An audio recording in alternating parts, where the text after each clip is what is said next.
নমস্কাৰ মানৱ ছাত্ৰীসকল, আজি আমি ষ্টাৰ্ট কৰিম ক্লাছ 10ৰ মেথছৰ 10 নম্বৰ চেপ্টাৰ পোহৰৰ প্ৰতিফলন আৰু প্ৰতিফলন কাক কয় এইটো শুনিবা। ফাৰ্ষ্টত কি আছে পোহৰ মানে কি এইটো আমি জানি লওঁ। পোহৰত ইংলিছত কি কয়, হোৱাট ইজ লাইট। লাইট মানে কি শুনিবা। পোহৰ কাক বোলে? পোহৰ এবিধ শক্তি, আমি জানো এইটো পোহৰ এক প্ৰকাৰৰ শক্তি হয়। এতিয়া পোহৰ কাক কয় শুনিবা। এবিধ বিদ্যুৎ চৌম্বকীয় বিকৰণ যি লক্ষ্যবস্তুৰ পৰা প্ৰতিফলিত হোৱা পাছত লক্ষ্যবস্তুত যেতিয়া ৰশ্মি পৰে আৰু সেইটো ৰশ্মিয়ে প্ৰত্যক্ষভাৱে আমাক চকুত পেলায়, তেতিয়া আমি পোহৰ বুলি কোৱা হওঁ। এতিয়া আকৌ ৰশ্মি কি কয়? এতিয়া ৰশ্মি হৈছে কোনো এটা এনেকৈ ক'বা, একোটা মাধ্যমত পোহৰৰ শক্তিয়ে গতি কৰা দিশ বা সৰলৰৈখিক দিশ বোলা হয়, তাকে ৰশ্মি বোলে। এতিয়া শুনিবা, পোহৰ এটা বস্তুত পৰে, কিন্তু পোহৰ এটা মানুহৰ চকুত নপৰে। পোহৰ যেতিয়া বস্তুত পৰে, তেতিয়া আমি যদি বস্তুটো চাওঁ, তেতিয়া আমি বস্তুটো দেখা পাওঁ। যদি চকুত পৰিলে হয়, তেতিয়া আমি একো দেখা নাপালোঁ হয়, দেখা পালোঁ হয় এন্ধাকাৰ আন্ধাৰ দেখা পালোঁ হয়। তেনেকৈ তোমালোকে পৰীক্ষা কৰিবা। যেতিয়া তোমালোকে এক কাম কৰিবা, লাইট যে আছে, তোমাৰ চকুত লাইট মাৰিবা, লাইট মাৰাৰ পিছত চাবা একো দেখা নাপাবা, আৰু যেতিয়া বস্তুত লাইট মাৰিবা তেতিয়া দেখা পাবা। সেইকাৰণে হৈছে পোহৰ। এতিয়া পোহৰৰ প্ৰতিফলন কাক কয় শুনিবা। পোহৰৰ প্ৰতিফলন কাক কয় শুনিবা। ইয়াত আছে আৰু এটা কথা জানি লোৱা, অপবৰ্ধন কাক বোলে। অপবৰ্ধন পোহৰৰ গতিপথ অত্যন্ত ক্ষুদ্ৰ বস্তু এটাত হ'লে, যদি পোহৰত যদি অত্যন্ত ক্ষুদ্ৰ বস্তু এটা থোৱা, পোহৰে পোনে পোনে বস্তুৰ সলনি কাষেদি বেঁকা হৈ যোৱা প্ৰবৃত্তি দেখুৱায়। ইয়াকে পোহৰৰ অপবৰ্ধন বুলি কোৱা হয়। এইটো পৰীক্ষাত আহিব পাৰে, ইম্পৰ্টেণ্ট হয়। এতিয়া পোহৰৰ প্ৰতিফলন কাক কয় শুনিবা। তোমালোকে পোহৰ প্ৰতিফলন জানাই, পোহৰ এটা মাধ্যমৰ পৰা আহি আন এটা মাধ্যমলৈ যোৱাকে পোহৰৰ প্ৰতিফলন বুলি কোৱা হয় ন। আৰু পোহৰৰ প্ৰতিফলনৰ দুটা নিয়ম জানা, নিয়ম নাইবা সূত্ৰ আছে। এটা কি আছে, পোহৰৰ সূত্ৰ দুটো শুনিবা। আপতিত কোণ আৰু প্ৰতিফলিত কোণ সদায় সমান থাকে। আৰু এটা সূত্ৰ আছে, আপতিত ৰশ্মি আপতন বিন্দুৰ টনা অবিলম্বডাল একে সমতলত থাকে। এইটো তোমালোকে জানা। আপতিত ৰশ্মি আৰু প্ৰতিফলিত ৰশ্মি আপতন বিন্দুৰ টনা অবিলম্বডাল সদায় একে সমতলত থাকে। দুটা সূত্ৰ হৈ গ'ল। এতিয়া চোৱাচোন, গোলাকাৰ দাপন কাক কয় এইটো চোৱা। এতিয়া চোৱা, গোলাকাৰ দাপন কাক কয়। তাৰ আগতে এক কাম কৰা, আৰু অলপ হেৰি আছিলে ইয়াতে, আৰু কেইটামান টপিক আছে সেইটো লোৱা। এতিয়া পোহৰৰ প্ৰতিফলন আহিছা, এতিয়া প্ৰতিবিম্ব পাবা। প্ৰতিফলনত কি কৰে? লক্ষ্যবস্তু থাকে, প্ৰতিবিম্ব থাকে। আৰু প্ৰতিবিম্ব কেইপ্ৰকাৰ হয় তোমালোকে জানা, দুই প্ৰকাৰৰ, সৎ প্ৰতিবিম্ব আৰু অসৎ প্ৰতিবিম্ব। এতিয়া প্ৰতিবিম্ব কাক কয়? কোনো এটা বিন্দু, এনেকৈ লিখিবা, কোনো এটা বিন্দু লক্ষ্যবস্তুৰ পৰা নিৰ্গত হোৱা অপহাৰী ৰশ্মিবোৰে প্ৰতিফলিত বা প্ৰতিসৰণৰ পাছত আন এক বিন্দুত প্ৰকৃততে মিলিত হয়। ইয়াকে প্ৰতিবিম্ব বোলে। বুজিছা? প্ৰতিবিম্ব দুই প্ৰকাৰৰ, সৎ প্ৰতিবিম্ব আৰু অসৎ প্ৰতিবিম্ব। সৎ প্ৰতিবিম্ব মানে মাইনাছ, আৰু অসৎ প্ৰতিবিম্ব মানে প্লাছ। বুজিছা? সৎ প্ৰতিবিম্ব মানে মাইনাছ, অসৎ প্ৰতিবিম্ব মানে প্লাছ। এতিয়া অসৎ প্ৰতিবিম্ব কাক কয় আৰু সৎ প্ৰতিবিম্ব কাক কয় শুনিবা। সৎ প্ৰতিবিম্ব হৈছে কোনো এটা বিন্দুৰ লক্ষ্যবস্তুৰ পৰা নিৰ্গত হোৱা পোহৰ ৰশ্মিবোৰ প্ৰতিফলন বা প্ৰতিসৰণৰ পাছত আন এটা বিন্দুত প্ৰকৃততে মিলিত হয়, আৰু দ্বিতীয় বিন্দুটোক প্ৰথম বিন্দুটোৰ অসৎ বা সৎ প্ৰতিবিম্ব বুলি কোৱা হয়। বুজিছা? এইটো অহাত পৰ্যন্ত তোমালোকে লিখিবা এইটো আৰু মই এইখিনি পঢ়াই দিম আৰু নোটছ তোমালোকে কি দিম PDF দি দিম PDF মানে ডিছক্ৰিপশ্যনত লিংক দি দিম এইটো লিংক ডাউনলোড কৰিবা অ'কে নাইবা কমেণ্ট ছেকশ্যনত দি দিম হৈ গ'ল এতিয়া চোৱা গোলাকাৰ দাপন কাক কয় ইয়াত আছে গোলাকাৰ দাপন শুনিবা গোলকীয় দাপন ইয়াত কি আছে গোলাকাৰ দাপন কাক কয় শুনিবা যিবোৰ দাপন গোলকীয় সেইবোৰক গোলাকাৰ দাপন বা গোলকীয় দাপন বুলি কোৱা হয় ন গোলকীয় দাপন কেই প্ৰকাৰৰ দুই প্ৰকাৰৰ হ'ব পাৰে এটা অৱতল দাপন এটা উত্তল দাপন এইটো শুনি লোৱা উত্তল দাপন কাক কয় আৰু অৱতল দাপন কাক কয় অৱতল দাপন হৈছে এক নম্বৰতে লিখিবা অৱতল দাপন হৈছে যিবোৰ দাপন এনেকৈ লিখিবা যিবোৰ নহয় যিবোৰ গোলকীয় দাপন প্ৰতিফলনৰ পৃষ্ঠ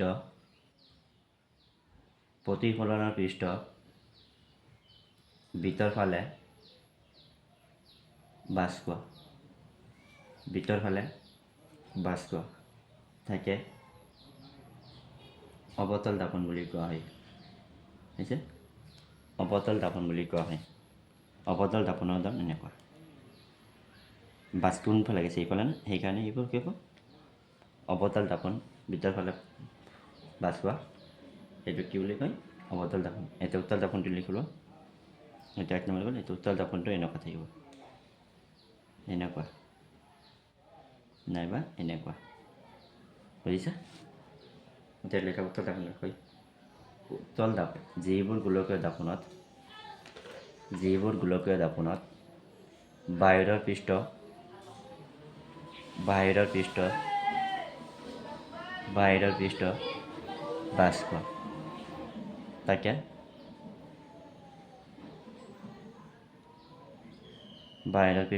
বাছ কৰা তাকে উত্তল দাপন বুলি কোৱা হয় বুজিছা এতিয়া এইটো গ'ল ইয়াত আছে চব উদাহৰণ আছে অপতল দাপন উত্তল দাপন আৰু তোমালোকে সৰু সৰু প্ৰশ্নবিলাক এইটো পাবা মেৰু কাক কয় মেৰু মানে পল বাছকেন্দ্ৰ আছে এইটো ইংলিছত চেণ্টাৰ অফ কাৰ্ভেচাৰ মুখ্য ফ'কাছ আছে এইবোৰ তোমালোকে সৰু সৰুকেইটা তোমালোকে মুখস্থ কৰিবা কিতাপ চাবা আৰু মই লিংকত দি দিম সেই তাতে চাব পাৰিবা হৈ গ'ল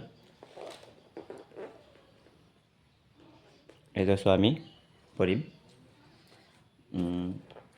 এইটো আৰু নাই এইবাৰে কৰিছোঁ তোমালোকে সেইবোৰ কৰিবা বাছকেন্দ্ৰ কাক কয় এই ৰেডিয়াছ অফ কাৰ্ভেচাৰ আছিল চেণ্টাৰ অফ কাৰ্ভেচাৰ এইবোৰ তোমালোকে মুখস্থ কৰিবা সৰু সৰুকেইটা ফ'কাছ জগৰ কাক কয় আৰু মুখ্য অক্ষ কাক কয় এইবোৰ ক'লোঁ মই এইবিলাকে মুখস্থ কৰিবা হা এতিয়া তোমালোকে চোৱা এটা কাম কৰিবা এটা ফৰ্মুলা আছিল ৰিলেশ্যন এইটো ৰিলেশ্যনটো মই কৈ আছোঁ লিখা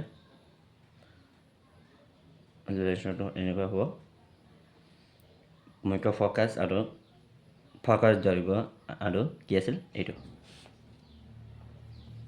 ফৰ্মুলা হয় গোলকৰ দাপনৰ ক্ষেত্ৰত বাছ ব্যাসাৰ্ধ আৰু ফ'কাছ দৈৰ্ঘ্যৰ মাজত এটা সম্পৰ্ক আছে এইটো সম্পৰ্ক হৈছে F=R/2 নাইবা R=2f F=R/2 নাইবা R=2f মানে বুজিছা এইটো কৈছে চোৱা সৰু গোলাকাৰ দাপনৰ ক্ষেত্ৰত বাছ ব্যাসাৰ্ধ দাপনৰ ক্ষেত্ৰত দাপনখনৰ ফ'কাছ দৈৰ্ঘ্য 2 গুণ মানে বুজিছা যদি ফ'কাছ দৈৰ্ঘ্য বেছি হয় দুটা হয় পিছে কাৰ সমান হ'ব আৰৰ সমান হ'ব সেইটোৱে কৈছে F=R/2 নাইবা R=2f বুজিছা তাৰপিছত চোৱা এতিয়া প্ৰতিসৰণ কাক কয় শুনিবা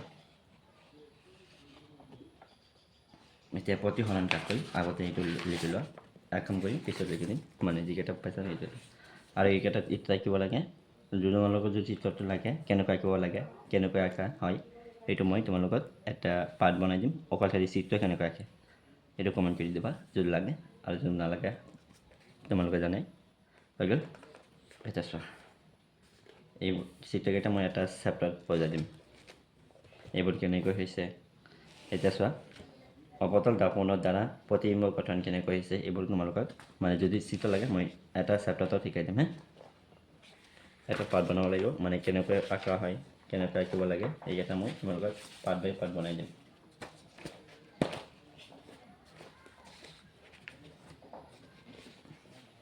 এইটো ইয়াত আৰু কোনো ধৰণৰ কুৱেশ্যন নাই, ইয়াত আছে কুৱেশ্যনটো চোৱা,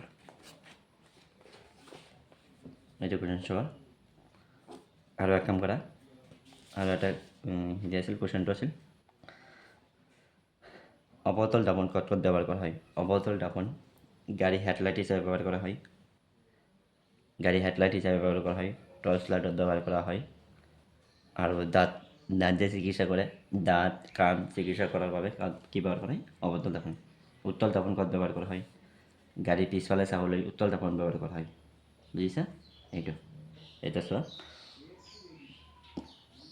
এইটো কাকৈ প্ৰশ্নলৈকেটা চোৱা।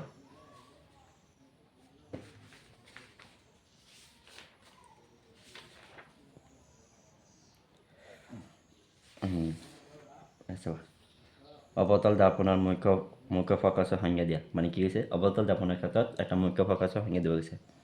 এইটো এনেকৈ সংজ্ঞা দিবা, আগতে এটা চিত্ৰ আঁকিবা, চিত্ৰটো আঁকিবা, আৰু মই কৈ আছোঁ এনেকৈ কয়, অবতল দাপনৰ, আৰু হেৰিত পাবা চিত্ৰটো, তাত পাবা, মই যে ভিডিঅ' দিম সেই ভিডিঅ'ত থাকিব। অবতল দাপনৰ যি বিন্দুত অসীমৰ পৰা মুখ্য অক্ষৰ সমান্তৰালভাৱে আপতিত হোৱা ৰশ্মিয়ে প্ৰতিফলিতৰ পাছত অবিহাৰী হয় বা প্ৰাকৃতিকভাৱে কটাকটি কৰে, সেই বিন্দুটোক অবতল দাপনৰ মুখ্য ফকাছ বোলা হয়, বুজিছে। এই বিন্দুটোক কি বুলি কয়, অবতল দাপনৰ মুখ্য ফকাছ বুলি কোৱা হয়। 2 নম্বৰটো চোৱা, গোলাকাৰ দাপন এখনৰ বাজব্যাসাৰ্ধ R, বাজব্যাসাৰ্ধ কিমান দি আছে, বাজব্যাসাৰ্ধ দি আছে 2 নম্বৰটো চাবা। বাজব্যাসাৰ্ধ তোমালোকে কি জানা, আৰে লিখা হয়, বাজব্যাসাৰ্ধ কিমান আছে কোৱা, বাজব্যাসাৰ্ধ দি আছে 20 চেণ্টিমিটাৰ, 20 চেণ্টিমিটাৰ হ'লে ইয়াৰ ফকাছ দৈৰ্ঘ্য নিৰ্ণয় কৰা। আৰু তোমালোকে এটা ফকাছ দৈৰ্ঘ্যৰ ফৰ্মুলা পাইছিলা, এইটো বাজব্যাসাৰ্ধ, এইটো R দি আছে পিছি এফ ল'ব লাগে, আৰু এইটো ফৰ্মুলা পাইছা, পিছে কোন কৰা, R মানে কিমান আছে 20 ডিভাইড বাই 2, এইটো কাটা গ'লে কিমান হ'ব 10 চেণ্টিমিটাৰ ন, পিছে ফকাছ দৈৰ্ঘ্য কিমান হ'ব 10 চেণ্টিমিটাৰ, এইখিনি। এতিয়া চোৱা,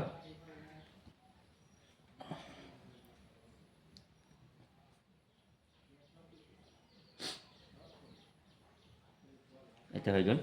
এতিয়া তোমালোকে ভাবিবা যে গোলাকাৰ দাপনৰ ক্ষেত্ৰত কৈছে, গোলাকাৰ দাপনৰ ক্ষেত্ৰত কৈছে, এইটোতো ডাইৰেক্ট নাম কোৱা নাই যে কোনটো দাপনৰ ক্ষেত্ৰত কৈছে। অবতল হ'লে মাইনাছ লোৱা হয়, উত্তল দাপন হ'লে প্লাছ লোৱা হয়। এইটো উত্তল দাপন কোৱা নাই, সেইকাৰণে কেৱল এইটোৱে থাকিব, -10 নহয়, ডাইৰেক্ট +10 থাকিব, বুজিছা। এতিয়া চোৱা, এইটো চোৱা 3 নম্বৰটো, এখন দাপনৰ নাম কোৱা যিখনে থিয় আৰু বিবৰ্ধিত প্ৰতিবিম্ব গঠন কৰে, মানে এনেকুৱা এখন দাপনৰ নাম কোৱা যিটো কি কৰে, থিয় আৰু প্ৰতিবিম্ব গঠন কৰে, বিবৰ্ধিত মানে কাৰ্ড গঠন কৰিব জানা। চিত্ৰটো এইটো মই আঁকি দি আছোঁ, 3 নম্বৰটো চিত্ৰটো এনেকৈ আঁকিবা, দাগে কৈছে, দাগে ক'লে ক'বা, চিত্ৰটো এনেকৈ আঁকিবা, আঁকাৰ পিছত এইটো কি হ'ব, অবতল দাপন হ'ব। এইটো অবতল দাপনৰ ক্ষেত্ৰতহে থিয় আৰু বিবৰ্ধিত হয়। এইটো এনেকৈ ল'লা, লোৱাৰ পিছত এইটো ইয়াত কি থাকে, পল থাকে, এইটো মই ভিডিঅ'ত এটা বনাই দিম, এইটো ইয়াত এফ থাকে, মানে চেম দূৰত্ব ল'বা, এইটো কি থাকিব, চি থাকিব, চেণ্টাৰৰ পৰা পিছত। এতিয়া কৈছে থিয় আৰু বিবৰ্ধিত হ'লে তোমাৰ পি আৰু ফকাছৰ মাজত ল'ব লাগিব, পি আৰু ফকাছৰ মাজত ল'বা, এইটো এনেকৈ ৰশ্মি এটাত টানি দিলা, টানি দিয়াৰ পিছত এইটো ক'ত যাব, এইটোও যাব আমাৰ পলৰ পৰা ডাইৰেক্ট লৈ যাব, এনেকৈ যাব, আৰু এইটো ইমাজিন কৰি ক'ত যাব, ওপৰলৈ গুচি যাব। এইটো ইমাজিন কৰি ল'বা, ইমাজিন মানে কৰি ল'বা, আৰু এইটো কাৰ মাজেদি যাব, এইটো ফকাছৰ মাজেদি যাব, এইটো আকৌ ইমাজিন কৰি ওপৰলৈ লৈ যাবা। লৈ যোৱাৰ পিছত চোৱাচোন, এইটো তললৈ কাটিছে, এইটো ইয়াত কাটিছে, পিছে এইটো এটা নাম দি দিয়া, এইটো ইয়াত দি দিয়া, এইটো বি দিয়া, এইটো এ ডেছ, এইটো বি ডেছ, এইটো বি ডেছ, এইখিনি। আৰু এইটোৰ নাম হ'ব অবতল দাপন। অবতল দাপনৰ ক্ষেত্ৰত থিয় আৰু বিবৰ্ধিত হয়, বিবৰ্ধিত মানে এইটো এই প্লাছ এখন বুজিছা, ওপৰ এইখিনি বিবৰ্ধিত হৈছে আৰু থিয় হৈ আছে ন, থিয় আছিল, সৰু আছিল, আৰু তাতকৈ অলপ ডাঙৰ হৈছে, এইখিনি কি হৈছে, ডাঙৰ নাইবা তাতকৈ দুগুণৰ বেছি হৈছে, বা দুগুণ হ'ব পাৰে, হৈছে এইটো। গাড়ী পিছফালে চোৱা দাপন হিচাপে উত্তল দাপন ব্যৱহাৰ কৰা কিয়, উত্তল দাপন ব্যৱহাৰ কৰা কাৰণ এনেকৈ লিখিবা, মই PDF দি দিম, PDF পৰা লিখিব পাৰা, আৰু মই কৈ আছোঁ কেনেকৈ লিখিবা। গাড়ী পিছফালে চোৱা দাপন হিচাপে উত্তল দাপন ব্যৱহাৰ কৰা হয় কাৰণ উত্তল দাপনৰ বক্ৰ পৃষ্ঠ দৃষ্টিয়ে ক্ষেত্ৰত সমতল দাপনৰ তুলনা কৰিব পাৰে। আৰু এটা লিখিবা, কাৰণ দুটা লিখিবা, এটা গ'ল আৰু এটা লিখিবা। উত্তল দাপনৰ সন্মুখত অৱস্থিত লক্ষ্যবস্তু থিয় হয় অসৎ আৰু সংকুচিত প্ৰতিবিম্ব গঠন কৰে। সেইকাৰণে গাড়ী চালকে মানে দূৰৰ বস্তুটো স্পষ্টকৈ সংকুচিত দেখাবৰ বাবে বহলকৈ দেখাব পৰা যায়। সেইকাৰণে উত্তল দাপনত ক্ষেত্ৰত গাড়ী পিছলৈ চাবলৈ ব্যৱহাৰ কৰা হয়। বুজিছা এইখিনি? এতিয়া চোৱা, চাইন অফ কনভেনশ্যন গোলাকাৰ দাপনৰ ক্ষেত্ৰত প্ৰতিফলিতভাৱে চিহ্নিত কাৰ্বেশ্যন মানে এইটো কি হৈছে না, এইটো ক'ত কি হ'ব এইটো কৈছে। এতিয়া চোৱা মানে চিহ্নকেইটা মানে মাইনাছ থাকি যায়, প্লাছ থাকি, এইটো চাবা। এতিয়া চোৱা, এইটো তোমালোকে যাবা এক্স, এইটো ৱাই, এইটো ৱাই ডেছ, এইটো এক্স ডেছ। যদি ইফালে হয় প্লাছ হ'ব, ইফালে হ'লে মাইনাছ হ'ব, তলত মাইনাছ হ'ব, ওপৰত প্লাছ, ওপৰত দিলে প্লাছ, ইফালে গ'লে প্লাছ, ওপৰত দিলে প্লাছ, আকৌ ইফালে আহিলে মাইনাছ, ইফালে তলত হ'লে মাইনাছ ন, এইটো বুজি চাইছে।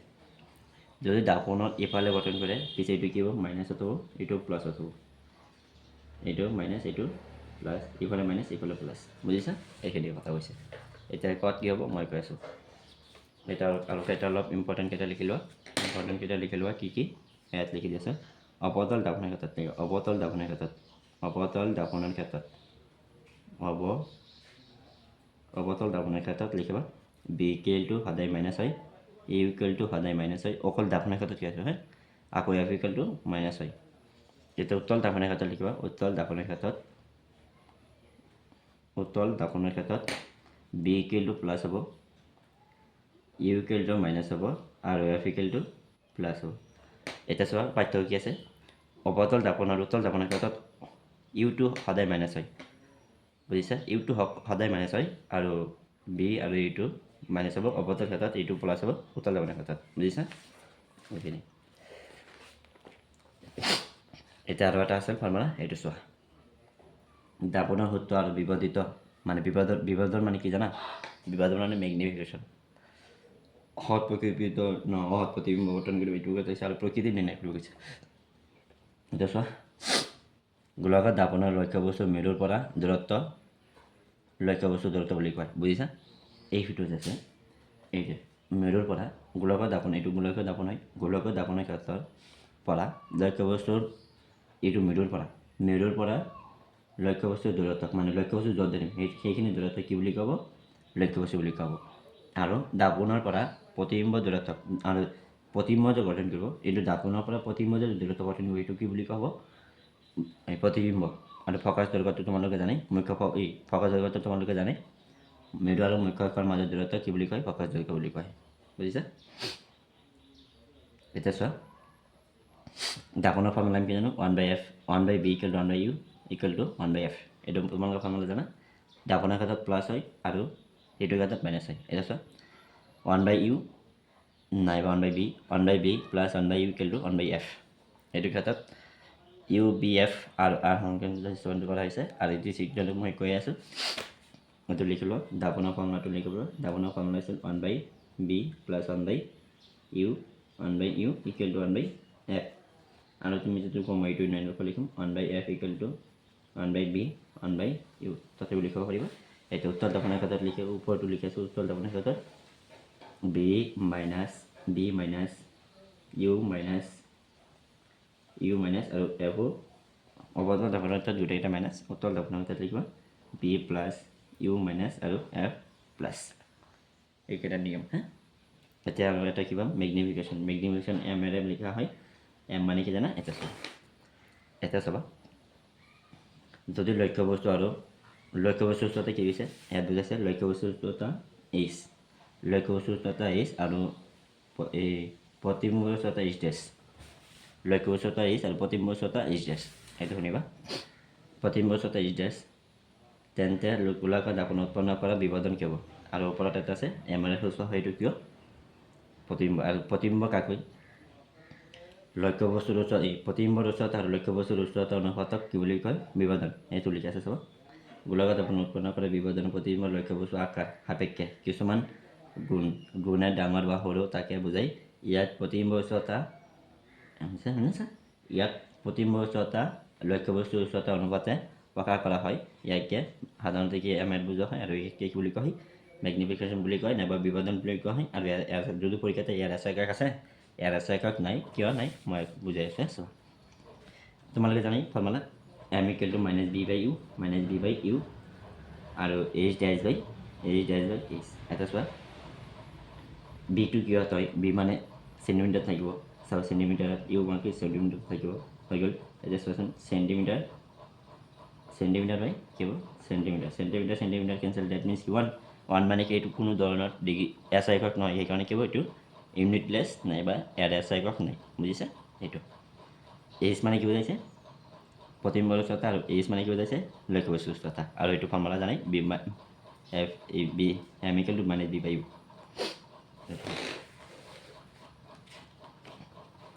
এতিয়া আমি এটা অংক কৰিম তোমালোকে চাবা কি হৈছে এক্সাম্পল 1টো চাবা শুনি পাইতো বাহন এখনৰ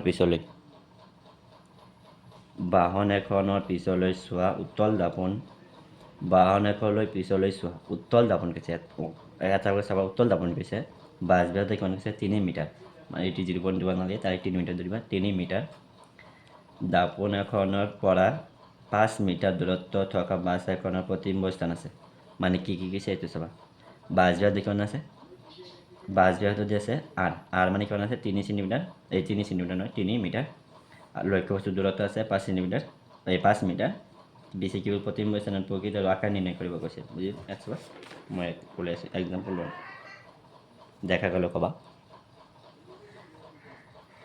দেখা গৈ আছে এতিয়া কোৱা আৰ দি আছে কিমান 5 এই আৰ দি আছে 3 মিটাৰ ন আৰ আছে 3 মিটাৰ ইউ কিমান আছে লক্ষ্যবস্তু উচ্চতা আমি কিৰে বুজোৱা হয় ইউৰে বুজোৱা হয় ইউ কিমান আছে 5 এইটো মাইনাছ হ'ব কাৰণ উত্তল দাপন গৈছে যে 5 মিটাৰ এতিয়া মই বি ওলাব দিছে এফ ওলাব দিছে এইচ নাইবা এম ওলাব দিছে বুজিছা এইকেইটা ওলাব দিছে চোৱা দাপন কৈছে তোমালোকে দাপনৰ ফলন জানো 1/f equal to 1/b plus 1/u হৈ গ'ল এতিয়া চোৱা আৰ দি আছে আৰ আৰু এফৰ এটা ফৰ্মুলা আছিল কি আছিল R equal to twice F নাইবা এফ ইকুৱেল টু r/2 ন এতিয়া চোৱাচোন এফৰ মান দিয়ে আৰৰ মান দিছে কিমান 3 পিছে 1/2 না 3/2 হ'ব 3/2 লৈ কাটা দি কৰিলে কিমান হ'ব 1.5 একে এতিয়া 1.5 ইয়াত পাতিবা ইয়াত কোনটো দিয়া নাই এফ বি দিয়া নাই বিটা আমি ৰাখি দিম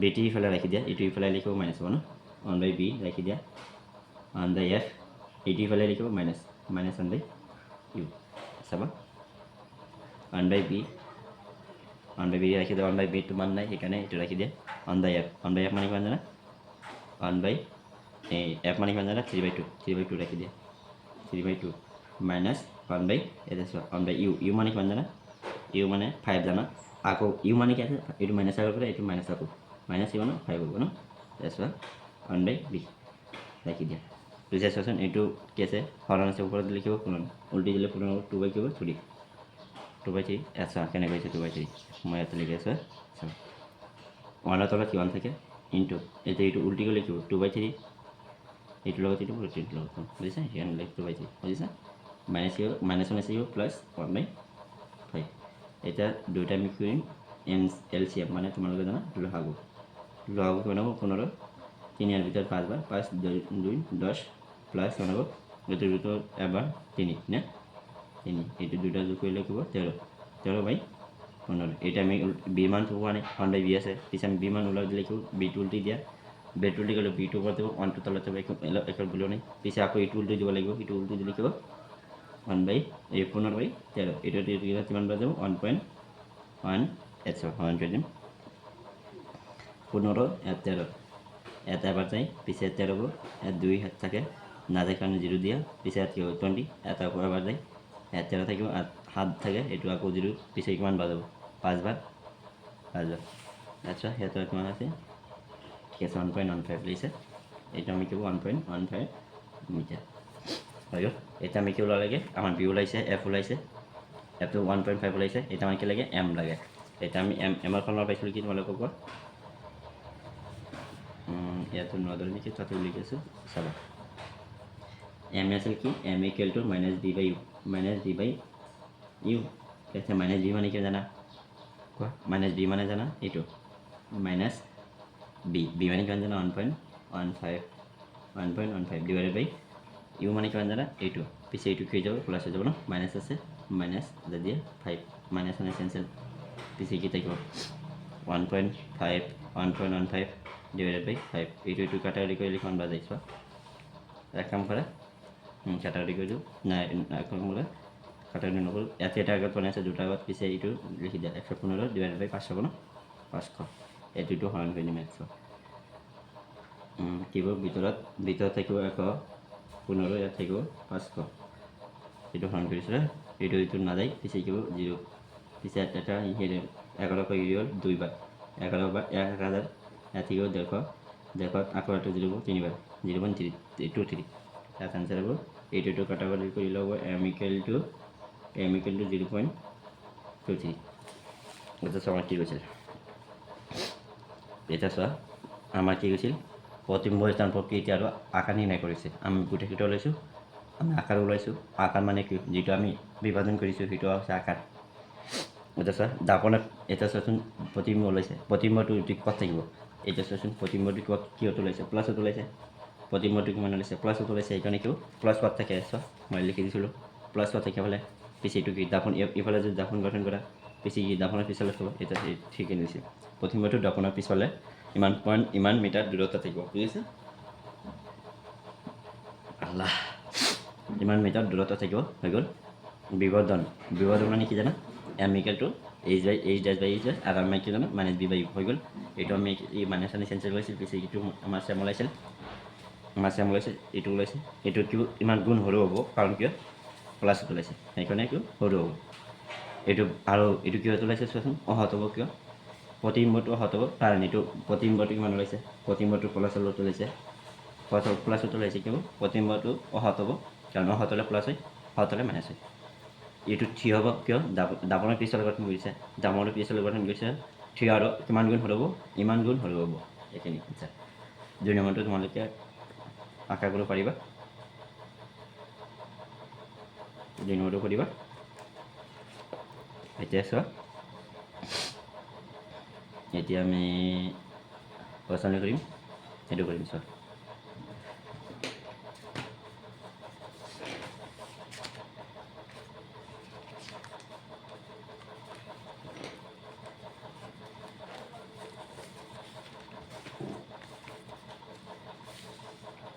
এছৰ প্ৰশ্নাৱলী 32 সেন্টিমিটাৰ বাজব্যাহত উত্তল দাপনৰ এখনৰ প্ৰকাশ দৈৰ্ঘ্য নিৰ্ণয় কৰা ইয়াত আকৌ কৈছে চোৱা কি কৈছে এক নম্বৰটো ন 32 সেন্টিমিটাৰ বাজব্যাহত মানে কি জানা তোমালোক r equal to কিমান হ'ব 32 সেন্টিমিটাৰ দি আছে সেন্টিমিটাৰ লিখিব আকৌ এটা উত্তল দাপন কৈছে উত্তল দাপনৰ ক্ষেত্ৰত কি হ'ব বাজব্যাহত কি থাকে বাজব্যাহত প্লাছত থাকিব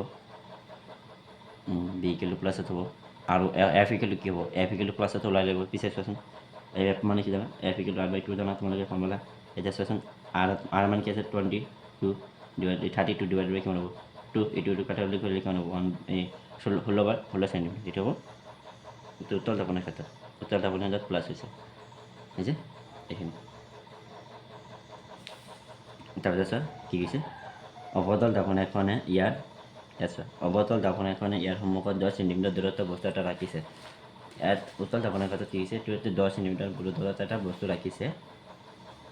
এটা ৰাখিছে 3 গুণ বিবৰ্ধিত হৎ প্ৰতিবিম্ব গঠন কৰিছে হৎ প্ৰতিবিম্ব মানে কি মাইনাছত হ'ব প্ৰতিবিম্বটো কি হ'ব মাইনাছ হ'ব কাৰণ তোমালোকে জানে অহত হ'লে প্লাছ আৰু হৎ হ'লে আগতে পঢ়াইছোঁ অহত ইয়াত কি আছে হৎ পিছে কি হ'ব মাইনাছ হ'ব এমটো কি হ'ব মাইনাছ হ'ব বুজিছা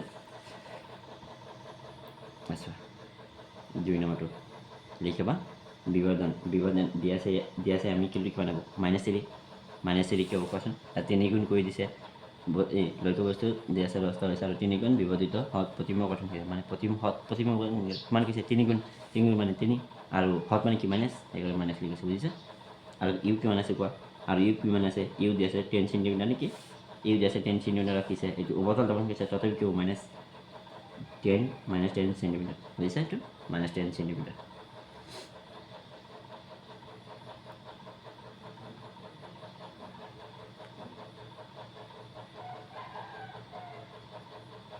এতিয়া হৈছে এতিয়া চোৱা এতিয়া আমি কি বললাম আমার কি ওলাব দিছে প্রতিম অবস্থান নির্ণয় করে দিছে প্রতিম অবস্থান আমি প্রতিম অবস্থান মানে ওলাব লাগিব এতিয়া চোৱাচোন কি লাগে এম দি আছে বি ইউ দি আছে কি লাগে বি লাগে আমি এটা ফৰ্মুলা পাইছোঁ কি m equal to minus b by u minus b by u তোমালোকে জানাই আৰিটিকা ফৰ্মুলা মেগনিফিকেশ্যনৰ ফৰ্মুলা বা বিভাজনৰ ফৰ্মুলা ইকুৱেল টু এতিয়া চোৱা মাইনাছ বিটো দিয়া নাই এক কাম কৰা এইটো দিয়া আছে এইটো এক কাম কৰে এইটোৰ লগত মাল্টিপ্লাই এইটো ইয়াত মানুহ লিখি থাকে এক থাকে এইটোৰ লগত পূৰণ কৰি লিখিব মাইনাছ বি কি লাগিব ন মাইনাছ বি ইকুৱেল টু এইটো কি হ'ব এম ইউ হ'ব পিছে এক কাম কৰা এইটো আমাক আকৌ বানিব পাৰিম ন এইটো আকৌ বানি দিয়া কি হ'ব কোৱা আমাৰ কি বিটো লাগে ন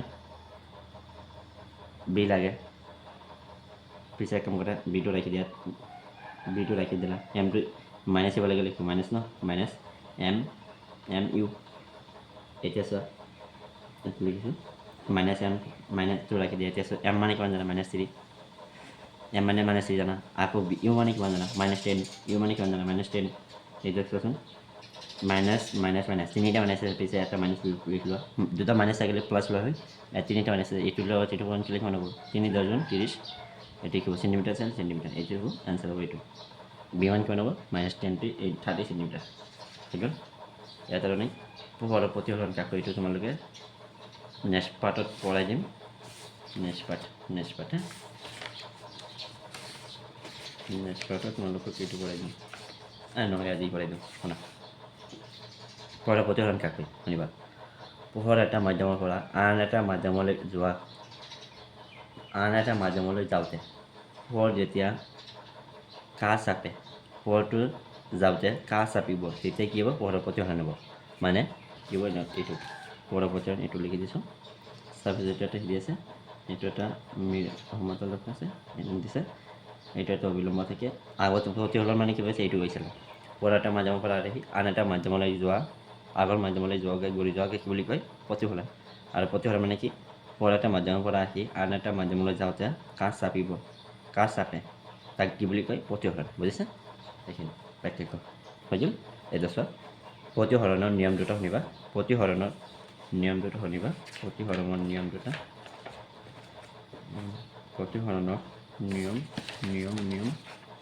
ইয়াত আছে ইয়াত চাওকচোন ইয়াত মানে বেছি সীমা নাই স্বচ্ছ মাধ্যম আছে স্বচ্ছ মাধ্যম পোহৰৰ গতি সৰলৰৈখিক কি যেনে লাগে এইটো তোমালোকে জানেই সৰলৰেখাটি গতি কৰে বেছিভাগ ইয়াত একো নাই ইয়াত আছে বাছ চকুৰটো এইটো নালাগে এইটো এটা প্ৰিজম হয় নাইবা তোমালোকে ডাইৰেক্ট গ্লাছ লাইট দিছে গ্লাছ লাইট তোমালোকে পৰীক্ষা কৰিব পাৰিবা এইটো তোমালোক নালাগে চোৱা পোহৰৰ প্ৰতি দুটা নিয়ম পোহৰৰ প্ৰতিফলনৰ দুটা নিয়ম আপতিত ৰশ্মি প্ৰতিফলিত ৰশ্মি আৰু স্বচ্ছ মাধ্যমৰ দুটা সন্দিত তলত আপতন বিন্দু তনা অবিলম্বন একে সমতলত থাকে বুজিছা এই দুয়োটা কি একে সমতলত থাকে আৰু এটা কি আছে আপতন আৰু এটা কি কৰিব আপতন কোণ চাইন আৰু এটা লিখিব আপতন কোণ চাইন আৰু আপতিত আৰু প্ৰতিফলন কোণ কি চাইন হৈ গ'ল এইটো এনেকৈ লিখিব পাৰা 2 নম্বৰটো আপতন কোণ চাইন আৰু প্ৰতিফলন কোণ চাইন আৰ পিছে কি হ'ব আপতন কোণ চাইন আই আৰু এইটো আছে আই নাম্বাৰ পিছে কি হ'ব এইটো আই বাই আৰ ইকুৱেল টু কিবা ধ্ৰুৱক এইটোৰ নামটো কনষ্টেন্স এইটো কি হ'ব কনষ্টেন্স হৈ গ'ল এইটোক বুলি কোৱা হয় আৰু নাইবা ধ্ৰুৱক বুলি কয় ইয়াত হৈছে চাইন আই বাই চাইন আর অ'কে চাইন আই বাই চাইন আর হৈ গ'ল এইটো এতিয়া হৈ গ'ল চোৱা প্ৰতিফলনাংক কাক কয় শুনিবা প্ৰতিফলনাংক কাক কয় প্ৰতিফলনাংকটো পৰীক্ষাত আহে আৰু প্ৰতিফলনাংকৰ এটা ফৰ্মুলা আছে সেইটো ফৰ্মুলা পৰীক্ষাত বেছিভাগ আহি থাকে আৰু তোমালোকে কাম কৰিবা যি দাপোন কেই প্ৰকাৰ পাইছিলোঁ দাপোন 2 প্ৰকাৰৰ কি দাপোন উত্তল দাপোন আৰু এটা অৱতল দাপোন তাৰপিছত ইয়াৰ চিহ্ন পাইছিলোঁ অৱতল দাপোনৰ ক্ষেত্ৰত দুয়োটাকেইটা মাইনাছত থাকে আৰু উত্তল দাপোনৰ ক্ষেত্ৰত দুয়োটাকেইটা প্লাছত থাকে ন আৰু কি পাইছিলোঁ কোৱা আৰু কি পাইছিলোঁ আৰু কি লাগে এতিয়া পোহৰৰ প্ৰতিফলনাংক কয় এইটো চাবা এটা চোৱা পোহৰৰ প্ৰতিফলনাংক মানে কি শূন্য পোহৰৰ বেগ মানে শূন্য পোহৰৰ বেগ মানে কি দ্ৰুতি শূন্য পোহৰৰ বেগ নাইবা দ্ৰুতি শূন্য পোহৰৰ বেগ আৰু কোনো মাধ্যম পোহৰৰ বেগ অনুপাতক কি বুলি কোৱা হয়? পোহৰৰ প্ৰতিসৰাংক বুলি কোৱা হয়। ইয়াত মই লিখি দি আছোঁ পোহৰৰ প্ৰতিসৰাংক লিখিবা। পোহৰৰ প্ৰতিসৰাংক মই PDF দি দিম, PDFত লিখিব পাৰিবা। এইটো এন দি লিখিবা, এন দি লিখা পিছে কি হ'ব? শূন্য পোহৰৰ দ্ৰুতি ফাৰ্ষ্টত কি বুলি কোৱা? শূন্য পোহৰৰ দ্ৰুতি, শূন্য পোহৰৰ দ্ৰুতি এইটো চিৰে লিখা হয়। শূন্য পোহৰৰ দ্ৰুতি আৰু কোনো মাধ্যম পোহৰৰ দ্ৰুতি এইটো বি, বুজিছা? এনেকৈতো C/B প্ৰতিসৰাংক লিখি জানা? কোনো নাইবা শূন্য পোহৰৰ দ্ৰুতি, শূন্য পোহৰৰ দ্ৰুতি নাইবা বেগ, শূন্য পোহৰৰ বেগ ক'বা, শূন্য পোহৰৰ বেগ আৰু কোনো মাধ্যম পোহৰৰ বেগৰ অনুপাতক কি বুলি কয়? প্ৰতিসৰাংক বুলি কোৱা হয়, বুজিছে? সেইখিনি ইয়াতো আছে এনেকৈ লিখিছে, তোমালোকে ডাইৰেক্ট এইটো ফোনত লিখি দিবা n=C/B আৰু এইটো চি মান দিয়া থাকে সদায়। চি মান তোমালোকে জানা 3 × 10⁻⁸ -10⁻8 10⁸ metre per second, 3 × 10⁸ metre per second এইটো পোহৰৰ প্ৰতিসৰাংকৰ মান আৰু এইটো শূন্য পোহৰৰ মান। হৈ গ'ল। আচ্ছা, আৰু তোমালোকে এইটো এটা তালিকা মুখস্থ কৰিবা, এইটো পৰীক্ষাত আহি থাকে, এইটো পৰীক্ষাত আহি থাকে। বায়ু পোহৰৰ মাধ্যম ইমান, প্ৰতিসৰাংক ইমান, বৰফৰ ইমান, পানীৰ ইমান, এলকহলৰ ইমান, কেৰাচিনৰ ইমান, তাৰপিছত গলিত এইটো ইমান, বেঞ্জিনৰ ইমান, তাৰপিছত আছে কাগজৰ ইমান। এই একেবাৰে কমকৈ থাকে বায়ু পোহৰৰ মাধ্যম আৰু তাৰ একেবাৰে বেছিকৈ থাকে হীৰা পোহৰৰ মাধ্যম। এইটো পৰীক্ষাত হীৰা পোহৰৰ মাধ্যম আহি থাকে পৰীক্ষাত, তোমালোকে চাবা এইকেইটা মুখস্থ কৰিবা। আটাইতকৈ কম হৈছে বায়ু পোহৰৰ মাধ্যম আৰু আটাইতকৈ বেছি হৈছে হীৰা পোহৰৰ মাধ্যম, বুজিছা? এতিয়া চোৱা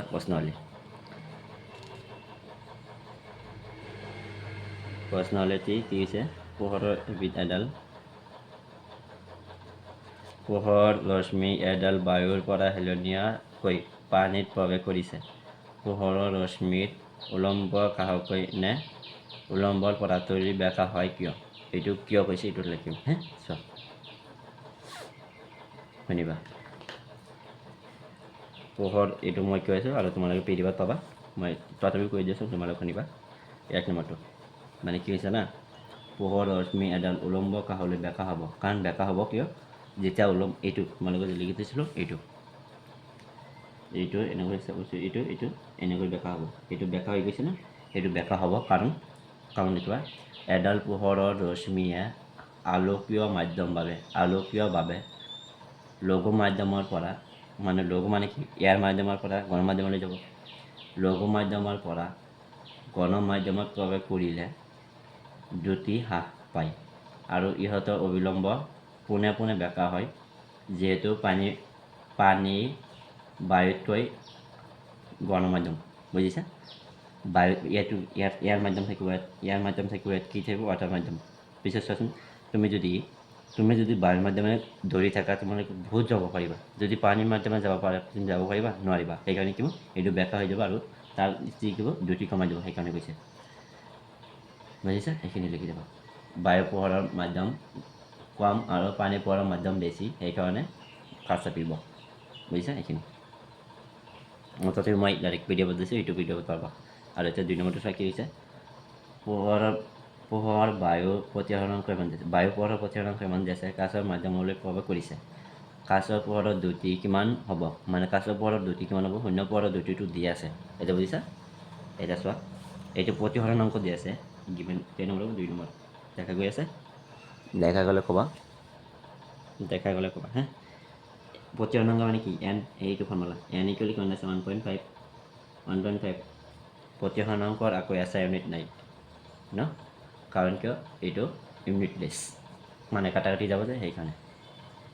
এতিয়া চোৱা, এইটো কি হৈছে? গ্লাছৰ কথা কৈছে। এতিয়া আমি এন যি দিব পাৰিম ডাইৰেক্ট লিখি দিবা, এন লিখি দিবা। এতিয়া চোৱাচোন, চি মানে কিমান আছে? চি মানে সিহঁতেও কৈ দিছে 3.8 × 10⁻⁻⁷ মিটাৰ পাৰ ছেকেণ্ড। মিটাৰ প্ৰতি ছেকেণ্ড মানে কি? মিটাৰ পাৰ ছেকেণ্ড পিছে কি? এতিয়া চোৱাচোন, আমি কি জানো? C/B। আমাৰ কি লাগে? বি লাগে, বিটো ৰাখি দিয়া। এইটো এনটো সিফালে তলত হ'ব, পিছে হ'ব এন। এতিয়া চোৱা, চি মানে কিমান জানা? 3 × 10⁸ মিটাৰ পাৰ ছেকেণ্ড। আৰু এইটো কিমান জানা? 1.5। এইটোৰ ভিতৰত কিমান বাৰ? 2 বাৰ, 2 × 10⁸ মিটাৰ পাৰ ছেকেণ্ড। এইখিনি এনচাৰ, বুজিছা? এইখিনি এনচাৰ হ'ব। দেখা গৈছে এটা চোৱা এটা 3 নম্বৰটো চোৱা তালিকাত ইয়াতে আছে তালিকা 10.4 মানে 10.3 তালিকা এইটো 10.3 ন এইটো তোমালোকে পাবা তালিকা 10.3 এইটো হা এইটো কৈছে তালিকা 10.3 আলোকীয় গণমাধ্যমটো নিৰ্ণয় কৰা আটাইতকৈ কম আৰু আটাইতকৈ বেছি মানে আটাইতকৈ কম কি হ'ব আটাইতকৈ কম হ'ব বায়ু পোহৰৰ মাধ্যম আটাইতকৈ কম আৰু আটাইতকৈ বেছি কি হ'ব হীৰা পোহৰৰ মাধ্যম বুজিছা এইখিনি তাৰপিছত 4 নম্বৰটো চোৱা 4 নম্বৰটো কি হৈছে তোমাৰ কেৰাচিন তাৰপিছত এইটো পানীত দিয়া হৈছে এই মাধ্যমকেইটাৰ কোনটো দুটি সৰ্বোচ্চ তালিকাটোৰ পৰা দিয়া আছে এইটো তোমালোকে পৰা এইটোৰ পৰাই পাবা এইটোৰ পৰা পাবা তোমালোকে এইটোৰ পৰা লিখি দিবা হা লিখি দিবা এইটো তোমালোকে কৰিবা হা এতিয়া 4 নম্বৰটো চোৱা কি হৈছে 4 নম্বৰটো কোৱা কি আছে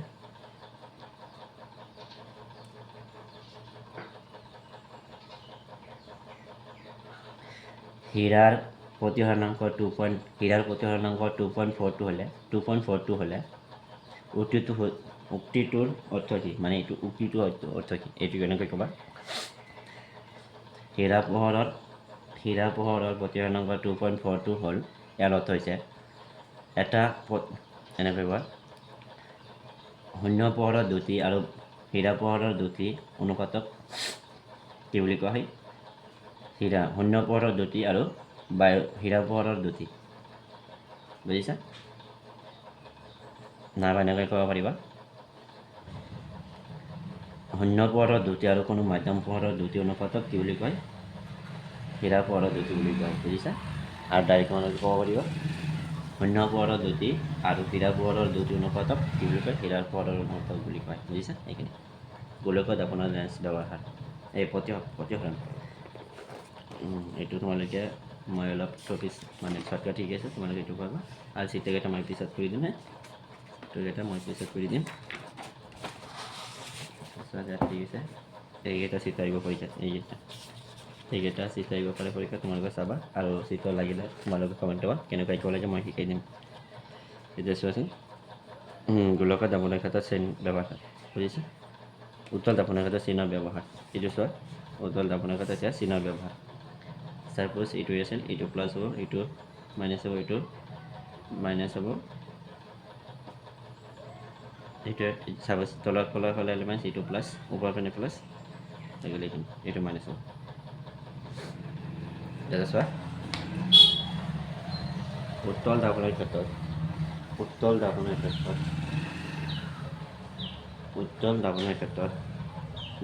এতিয়া কি কৰি আছোঁ আমি লেন্স ন এতিয়া লেন্সৰ ক্ষেত্ৰত চোৱা লেন্সৰ ক্ষেত্ৰত কি হয় এইটো চোৱা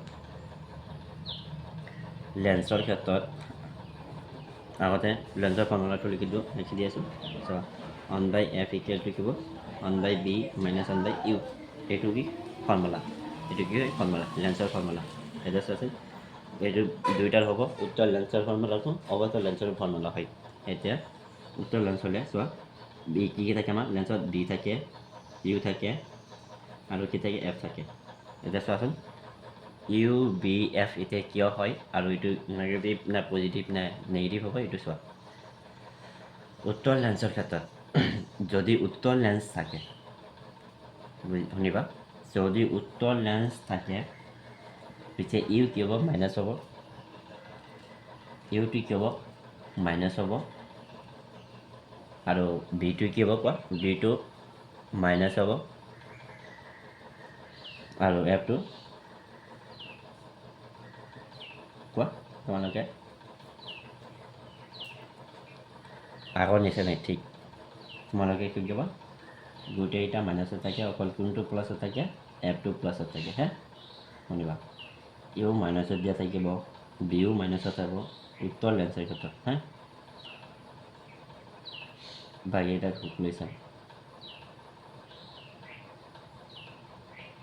এতিয়া আমি কি কৰিম বি মাইনাছ ইউ মাইনাছ এফটো প্লাছ আকৌ সেইটোৰ ক্ষেত্ৰতো চাম হে চাবা এতিয়া আমি কি কৰিম অংক কৰিম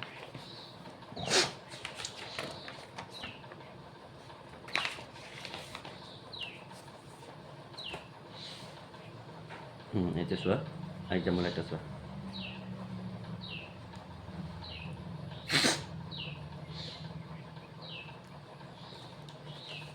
সৰি মই কিবা এটা ভুল কৰিছিলোঁ মানে লেন্সৰ ক্ষেত্ৰত গোটেইকেইটা মাইনাছ লেন্সৰ ক্ষেত্ৰত গোটেইকেইটা মাইনাছ আছে লেন্সৰ ক্ষেত্ৰত গোটেইকেইটা মাইনাছ হয় এতিয়া চোৱা এক্সাম্পল চোৱা অৱতল লেন্স এখন অৱতল লেন্স হৈছে ইয়াত অৱতল লেন্সৰ ক্ষেত্ৰত গোটেইকেইটা মাইনাছ হ'ব আৰু উত্তল লেন্সৰ ক্ষেত্ৰত গোটেইকেইটা প্লাছ হ'ব চোৱা অৱতল লেন্স এখনৰ ফকাছ দৈৰ্ঘ্য 15 চেণ্টিমিটাৰ দিয়া আছে লক্ষ্যবস্তুৰ পৰা এই লেন্সখনৰ পৰা কিমান দূৰত্বত লক্ষ্যবস্তু এটা ৰাখিব লাগিব যাতে তাৰ পৰা ইমান দূৰত্বত চেণ্টিমিটাৰ থাকে লেন্সখনে প্ৰতিবিম্ব গঠন কৰিব লাগিব পাৰে তদুপৰি লেন্সৰ হোৱা বিপদৰ নিৰ্ণয় কৰা মানে উত্তল লেন্সটো উত্তল লক্ষ্যবস্তুটো ওলাই দিছে মানে ফকাছযোগ্য দিয়া আছে আৰু প্ৰতিবিম্ব দিয়া আছে আমাক কি ওলাব লাগে এতিয়া চোৱা আমি অংকটো কৰি এতিয়া চোৱা এক্সাম্পল 10 দিয়া ইউটো দিয়া নাই বি দিয়া আছে 10 চেণ্টিমিটাৰ এফ দিয়া আছে -15 চেণ্টিমিটাৰ ইয়াতে আমাৰ কি লাগে এম ইকুৱেলটো ওলাব লাগে দুইটা ওলাব লাগে এতিয়া তোমালোকৰ ফাৰ্মত জানো 1/f = 1/b - 1/u এতিয়া আমাৰ ইউ নাই ইউটো ৰাখি দিয়া বিটো সিফালে লিখিব মাইনাছ এক কাম কৰা ইয়াত লিখি দিছোঁ হা চোৱা যদি ইউটো ৰাখি দিয়া 1/b - 1/u 1/b হ'ব হা 1/b = -1/u এটা আমি ফৰ্মুলা পেলাই দিওঁ 1/f মানে কিমান জানা বন্ধুটো -1/1/, কিমান জানা 10 এতিয়া চোৱাচোন বি মানে কিমান জানা মাইনাছ এইটো মাইনাছ হ'ব ন এতিয়া চোৱা এইফালে লিখিব -1/u হৈ গ'ল এইটো লগাব এইটো আৰু এইটো লগাব ইয়াত ভাঙি দিয়া আগতে 15 আৰু 10 লগাব 5 এই ভিতৰত 3বাৰ ইয়াত 2বাৰ আৰু নাযায় 2 কিমান হ'ব 2 3 6 5 × 30 লগাব 30 হ'ব 2বাৰ 2 ইয়াত মাইনাছ আছিল মাইনাছ ইয়াত হ'ব মাইনাছ প্লাছ হ'ব ন মাইনাছ প্লাছ হ'ব এইটো কিমান ওলালে 3বাৰ ইয়াত হ'ব 3 ইকুৱেল টু -1/u এতিয়া চোৱাচোন ওপৰত কি থাকে ওপৰত 1 থাকে ডিভাইডেড বাই 3 থাকে ইয়াত কি থাকে 1/u মাইনাছ থাকে এইটো উল্টাই দিলে কি হ'ব u = -30 u = -30 centimetre u = -30 centimetre ইয়াত চোৱাচোন u = -30 চেণ্টিমিটাৰ ওলাইছে ঠিকেদৰে হৈছে এতিয়া আমাক কি লাগে আকৌ এটা বিভাজন লাগে বিভাজন মানে কি মাইনাছ বিভাজন কি হ'ব -b/u আছিল এতিয়া কি হ'ব ডাইৰেক্ট b/u ন ডাইৰেক্ট b/u কোৱাচোন কাৰণ এইটো অপজিট হ'ব যদি লেন্সটো যে মাইনাছ হৈছে সেইটো অপজিট আছিল এইটো অপজিট হ'ব পিছে কি ডাইৰেক্ট b/u হে এম ইকুৱেল ৰাখি দিয়া b মানে কিমান পাইছা 10 -10 আৰু ইউ কিমান পাইছা -10 পিছে কি হ'ব -30 পাইছা এইটো মাইনাছ চেঞ্চাৰ পিছে কিমান হ'ব এম ইকুৱেল টু এক ছেকেণ্ড হয় মাইনাছ কিমান হ'ব এইটো 1/3 হ'ব ন 1/3 আমি কাটাকাটি কৰিলে কিমান হয় 0.33 0.33 চেণ্টিমিটাৰ এম ইকুৱেল এতিয়া চোৱাচোন আৰু কি হৈছিল কিতাপ বিভাজন ইমান হৈছিল এইখিনি আৰু এইটো ধনাত্মক হ'ব ধনাত্মক হৈ যাব কাৰণ অহত হ'ব ধনাত্মক হ'লে কি হ'ব থিয় আৰু অহত হ'ব আৰু যদি প্লাছত ওলাইছে সেইকাৰণে যদি প্লাছত ওলাইছে তেতিয়া কি হ'ব অহত আৰু থিয় লক্ষ্যবস্তুটোৰ তৃতীয় অংশ হ'ব তৃতীয় অংশ গম পাইছা লক্ষ্যবস্তু তৃতীয় অংশ হৈছে 1/3 মানে কি তৃতীয় অংশ এইখিনি আছে আৰু 4 নম্বৰটো তোমালোকে কৰিবা এতিয়া আমি কোনটো কৰিম এতিয়া আমি লেন্সৰ ক্ষমতা কাকে এইটো চোৱা লেন্সৰ ক্ষমতা কাকে লাষ্ট টপিক লেন্সৰ ক্ষমতা লিখি ল'বা লেন্সৰ ক্ষমতা কাকে লেন্স এখনৰ ক্ষমতা তাৰ ফকাছ দৈৰ্ঘ্য ব্যস্ত বংশনক লিখিবা লেন্সৰ ক্ষমতা কাকে লেন্সৰ ক্ষমতা ইয়াতো আছে তোমালোকে লিখা হেডিং দিবা লেন্সৰ ক্ষমতা কাকে লিখি দিয়া এতিয়া মই কৈছোঁ তোমালোকে লিখিবা ঠিক আছে লেন্স এখনৰ ক্ষমতা দেখা পাইছে দেখা যাব এইটো লেন্স এখনৰ ক্ষমতা হ'ল লেন্সখনৰ ফকাছ দৈৰ্ঘ্য ব্যস্ত বংশাংক ব্যস্ত বংশাংক মানে কি জানা 1/1 মানে ওপৰত 1 থাকিব তলত কিবা মানে x y z থাকিব মানে যি থাকিব এইটো ব্যস্ত বংশাংক বুলি কয় বুজিছা ইয়াক পি আখৰে সূচোৱা হয় এইটো এই পাৰৰ ক্ষমতা কাকৈ লেন্সৰ ক্ষমতা বুলি কাক কোৱা হয় পিৰে সূচোৱা হয় পিছে কি হ'ব p = 1/f 1/f এইটো হৈছে ফৰ্মুলা এই ইয়াতো লিখা আছে p = 1/f ইয়াতে কি হ'ব লেন্সৰ ক্ষমতা কাক কয় লেন্সৰ ক্ষমতা কাক কয় আকৌ কোৱা লেন্স এখনৰ ক্ষমতা হ'ল লেন্সখনৰ ফকাছ দৈৰ্ঘ্যৰ ব্যস্ত অনুপাতিক বা ব্যস্ত ভগ্নাংশ f p = 1/f এফটো কি জানা মিটাৰত জানা সেইকাৰণে ইয়াৰ SI একক লিখিবা ইয়াৰ SI একক ডায়াপ্টাৰ চবত ঠিক আছে চাবা ইয়াৰ SI একক হ'ব ডায়াপ্টাৰ আৰু এটা কথা আছিল আৰু এটা যাবা অবিহাৰী আৰু অপহাৰী কাক কয় এইটো জানি ল'বা ইয়াত আছে মই কৈ আছোঁ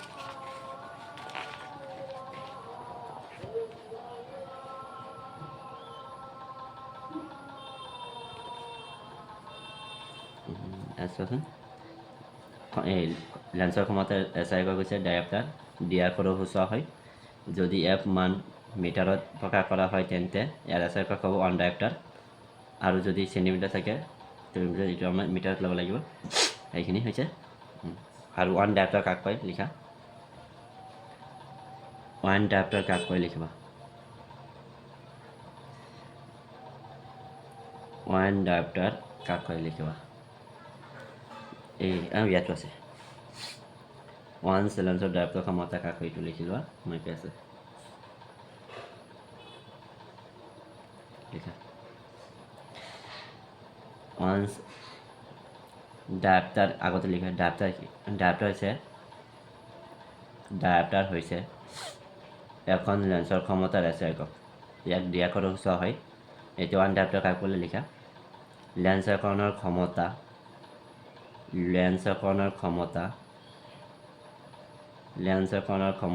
1 ডায়াপ্টাৰ হ'ব যদিহে ফকাছ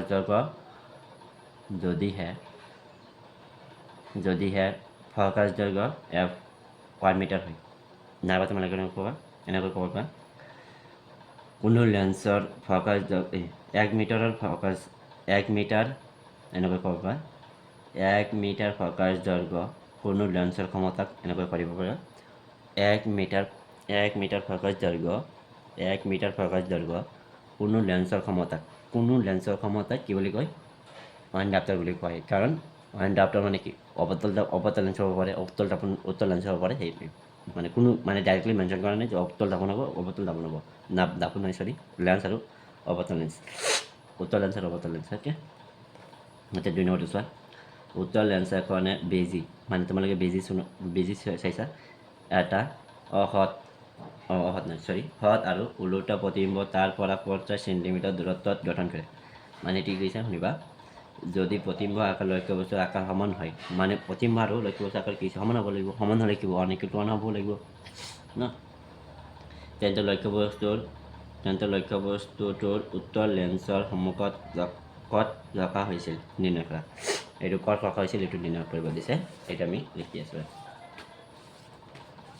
ইয়াতে লিখা দেখা গ'লে ক'বা দেখা গৈছে আছোঁ ইয়াত কেই নম্বৰ 2 নম্বৰটো লিখিলোঁ ইয়াত কি দিয়া আছে কোৱা ইয়াত মানে কি ইয়াত বিটো দিয়া আছে কিমান বিটো দিয়া আছে 50 চেণ্টিমিটাৰ ইয়াত লিখা আছে প্ৰতিবিম্ব মানে কি 50 চেণ্টিমিটাৰ দিয়া আছে আৰু কি দিয়া আছে কোৱা 50 চেণ্টিমিটাৰ দিয়া আছে আৰু দিয়া নাই আমাৰ কি ওলাব দিছে লক্ষ্য বস্তুটো ওলাব দিছে লক্ষ্য বস্তুটো দিয়া নাই এতিয়া চোৱাচোন এতিয়া চোৱা উত্তল দাপোনৰ ক্ষেত্ৰত গোটেইকেইটা প্লাছ হ'ব হয় না উত্তল দাপোনৰ ক্ষেত্ৰত গোটেইকেইটা প্লাছ বাট কি হ'ব ইউটো মাইনাছ হ'ব আকৌ নিচা নাই চেম হে উত্তল দাপোনৰ ক্ষেত্ৰত v plus u minus f2 plus আৰু উত্তল দাপোনৰ ক্ষেত্ৰত এইটো চেম আছে আৰু এইটো চেম হে এটা লিখি লোৱা এতিয়া কোৱা আৰু এটা কৈছিল আৰু কিবা ওলাব দিছিল নেকি লেন্সৰ আৰু ক্ষমতা ওলাব দিছিল নেকি ক্ষমতাটো দিয়া নাই ক্ষমতাও লিখি ল'ম পিছে যদি ক্ষমতা দিয়া থাকে ক্ষমতা ইকুৱেল টু হয় না চোৱা যদিহে ইয়াত কি কৈছে শুনিবা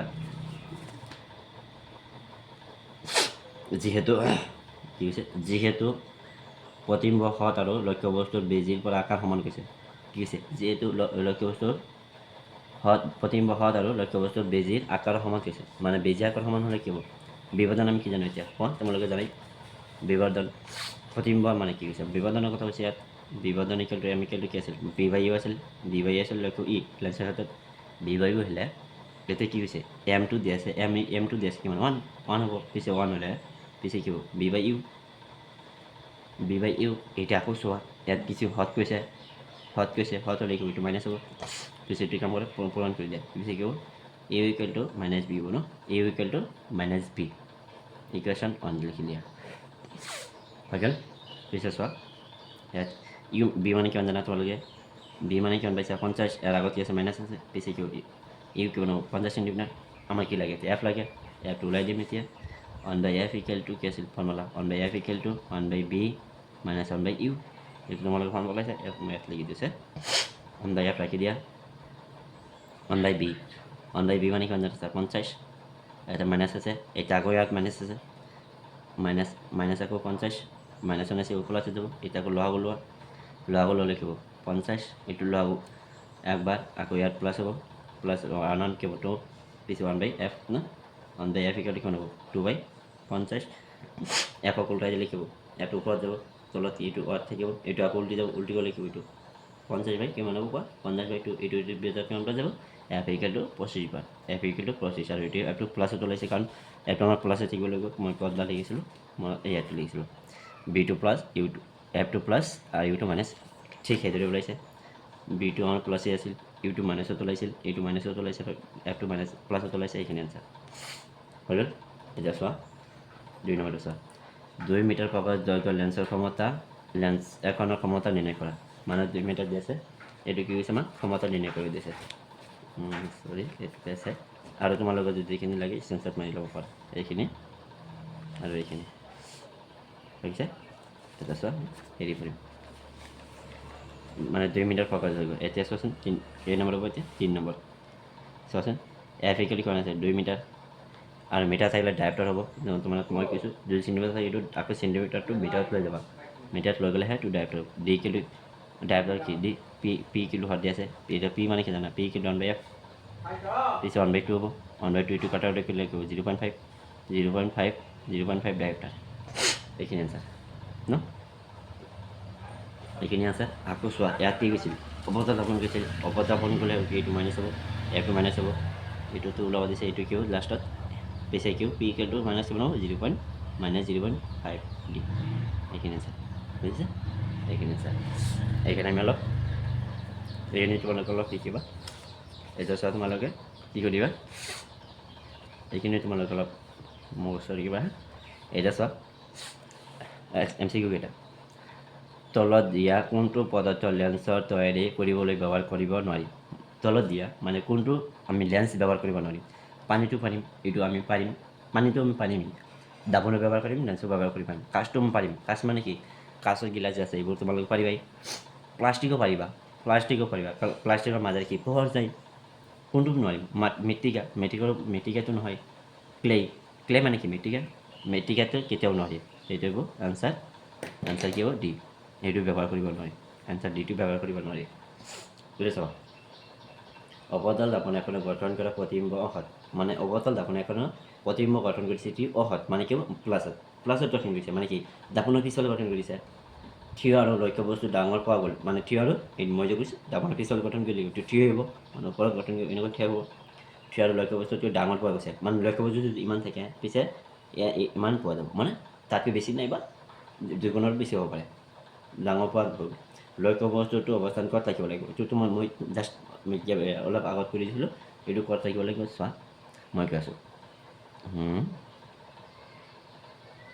এইটো ক'ত থাকিব লাগিব জানা মই কৈ আছোঁ চোৱা কোনটো হ'ব আগতে পঢ়াই দি আছোঁ মুখ্য ককাচ আৰু বাছকেন্দ্ৰৰ মাজত এইটো কেতিয়াও নহ'ব বাছ বেহাৰৰ মাজত কেতিয়াও নহ'ব এইটো নহ'ব বাছ কেন্দ্ৰত এইটোতো নহ'ব বা এই বাছ কেন্দ্ৰৰ বাহিৰত এইটো নহ'ব দাপন আৰু মুখ্য ককাচৰ মাজত মানে এইটো কথা জানা এফ আৰু পিৰ মাজত থাকিলেহে এইটো এনেকৈ গঠন কৰিব পিছে এইটো এনেকৈ যে গঠন কৰিব এইটো হ'ব তাৰমানে পিছে এইটো এনেকুৱা ধৰণৰ আছিল এইটো এনেকুৱা আছিল যে এইটো কথা কৈছে ইয়াত গঠন কৰিছে এইটো ক'ত হ'ল পি আৰু এফৰ মাজত এতিয়া অপশ্যন হ'ব ডি হৈ গ'ল চোৱা 3 নম্বৰ চোৱা লক্ষ্য বস্তুত সমান আকাৰৰ হৎ প্ৰতিবিম্ব পাবলৈ এতিয়া কৈছে লক্ষ্য বস্তু সমান আকাৰৰ হৎ প্ৰতিবিম্ব পাবলৈ মানে কি হট মানে কি?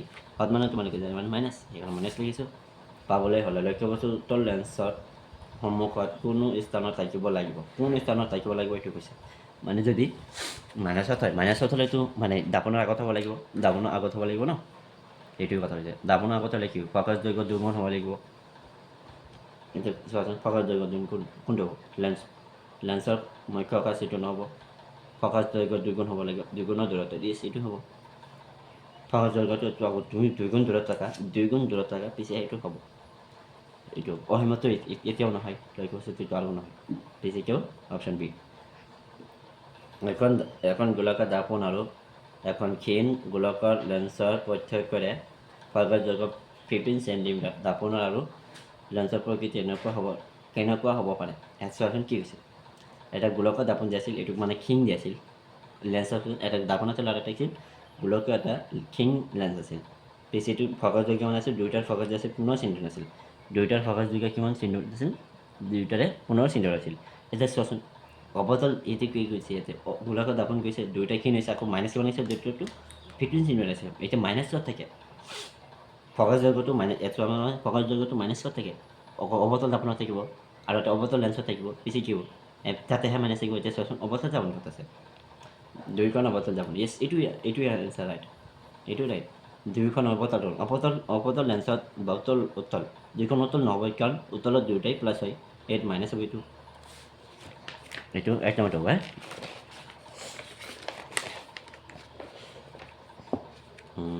এইটো চোৱা এতিয়া